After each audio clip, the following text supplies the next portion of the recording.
अब उल्टे लेटो, उल्टे लेट जाओ सब, ऐसे ऐसे भुजंगासन कर लो। ये बढ़िया,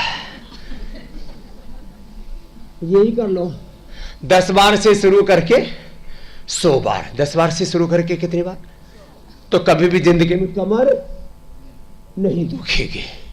हार्ट की प्रॉब्लम, लंग की प्रॉब्लम, स्ट्रक्चरल इम्बैलेंस की प्रॉब्लम, लो इम्यूनिटी की प्रॉब्लम नहीं होगी। पैर पीछे पास में, दोनों हाथ साइड में, थोड़ी जमीन पर। ऊपर उठते समय श्वास अंदर, नीचे आते समय श्वास बाहर। यही 100 बार करना है। 100 बार करने में 2 मिनट लगते हैं। 100 बार करने में कितनी देर? 2 मिनट। अब तो धीरे धीरे करना, ऐसे भी, दोनों हाथ थोड़ी के नीचे भी, ऐसे भी, ऐसे हथेली पर हथेली, हथेली पर हथेली, और ऐसे ऊपर उठे नीचे, ऐसे। थोड़ा फास्ट करो। 1 2 3 4 5 6 7 8 9 10।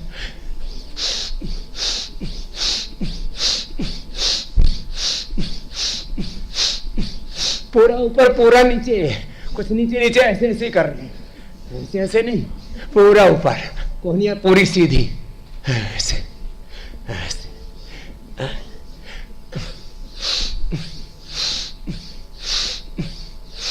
आज एक दिन में ज्यादा मत कर लेना, ये तो कल दुखेगा। ऐसे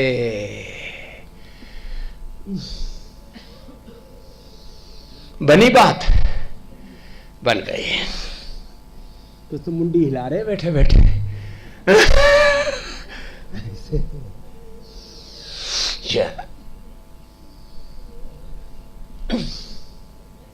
ऊपर उठते समय श्वास अंदर, नीचे आते समय श्वास बाहर। चलो ऐसे लेट जाओ आप सब, ऐसे।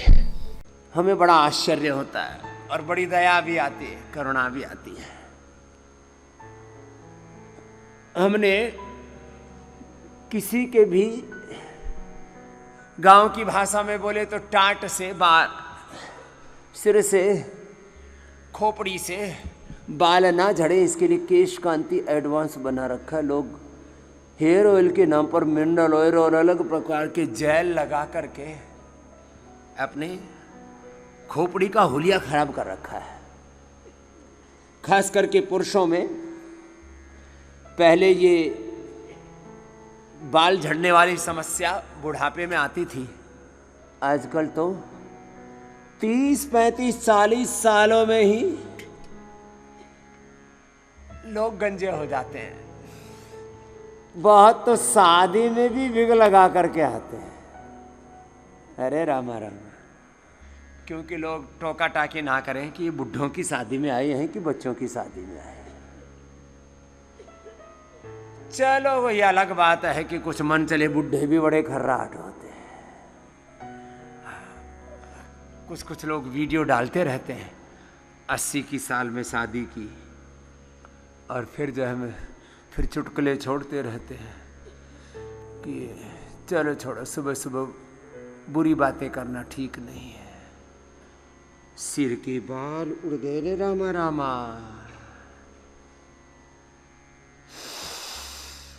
केश कांति होते हुए हमने इनिशियल स्टेज में केश कांति, झड़ने ही लग गए, खेती उजड़ सी गई तो केश कांति एडवांस।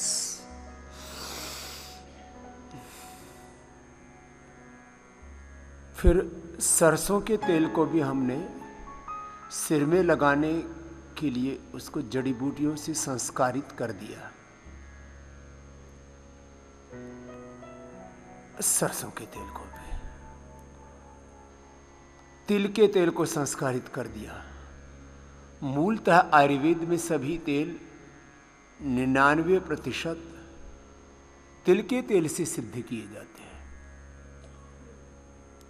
चाहे वो दर्दों के तेल हो, चाहे वो सिरोधारा के लिए तेल हो, चाहे वो बस्ती के लिए तेल हो, 99% तेल कहते ही तिलेषु भवा तैलम, जो तिलों में पाया जाए उसको ही तैल कहते हैं। तैल बोलो, तेल बोलो, तिलों में जो पाया जाए उसी का नाम मूलतः तेल है। बाकी तो तेल के नाम पर घाल मेल है। मूल तेल तिल का है, बाकी रिफाइंड ऑयल तो बहुत ही खतरनाक मामला है।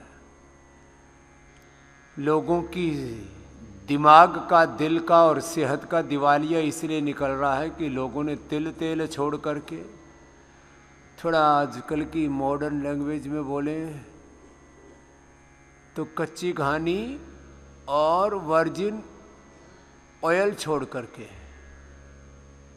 नैसर्गिक तेल छोड़ करके, तिल का तेल, सरसों का तेल, नारियल का तेल, मूंगफली का तेल, कपासिए का तेल, ये बीजों को कोहलों में पेल के बनाया जाता है। पहले तेल कोहलों में ही पेला जाता था, आजकल उसको केमिकल डाल करके जो प्रोसेस करते हैं, बस अब वो बड़ा खतरनाक मामला है। उसमें हेक्सिन आदि बहुत ही खतरनाक तरीके से, पहले तो बीजों के साथ ही अत्याचार होता है और उसके फिर उसमें से निकाला जो जाता है उसको खा करके अपना साथ हम अत्याचार, क्रूरता, जुल्म, ज्यादती करते हैं। इसलिए यदि थोड़ी भी समझदारी बाकी है तो अपने सिर का तेल बदलो, मिनरल ऑयल मत लगाओ। अपने घर का तेल, रसोई का तेल बदलो, उसमें रिफाइंड ऑयल मत लाओ। सिर पे मिनरल ऑयल लगाना और अलग अलग प्रकार के जेल और पता नहीं क्या क्या, सीरम, जेल और सीरम, अब नए नए नाम दे देते हैं। लोग सोचते हैं अरे अपने बड़े बुजुर्गों को नहीं पता था, मैं तो नई जनरेशन का लड़का लड़की हूँ, नई जनरेशन के लड़का लड़की, लड़का लड़का लड़की, लड़का लड़की, ये उल्टे पुल्टे सब प्रयोग कर रहे हैं भुजंगासन। तो ये मिनरल ऑयल लगाना छोड़ दो सिर में, नहीं तो कैंसर होता है इससे। हमने एक बार कैंपेन चलाया, अब कितने कैंपेन चलाए, उसमें करोड़ों रुपए खर्च हो जाते हैं। तो सारे कैंपेन अब हमने आस्था पर ही चलाने शुरू कर दिए खुद ही। बहुत ज़्यादा कैंपेन चलाओ, उसमें करोड़ों रुपए का, सैकड़ों क्या हजारों करोड़ रुपए का खर्चा हो जाता है और उसमें बड़ा कष्ट होता है। तो भाई थोड़ी मेरी मदद करो तुम। इन आसुरी शक्तियों से लड़ने के लिए बस आपका ये सहयोग चाहिए कि जो आप मुझसे सुनते हो वो बात दूसरों से भी थोड़ी थोड़ी किया करो। मैं कुछ प्रश्न छोड़ रहा हूं, आप भी लोगों से पूछना, भाई आप भी तो ये हेयर ऑयल के नाम पर मिनरल ऑयल तो यूज नहीं करते हो, आप अपने घर में रिफाइंड ऑयल तो प्रयोग नहीं करते हो, आप अपने घर में सफेद नमक तो प्रयोग नहीं करते हो। छोटे छोटे बदलाव लाने पड़ेंगे।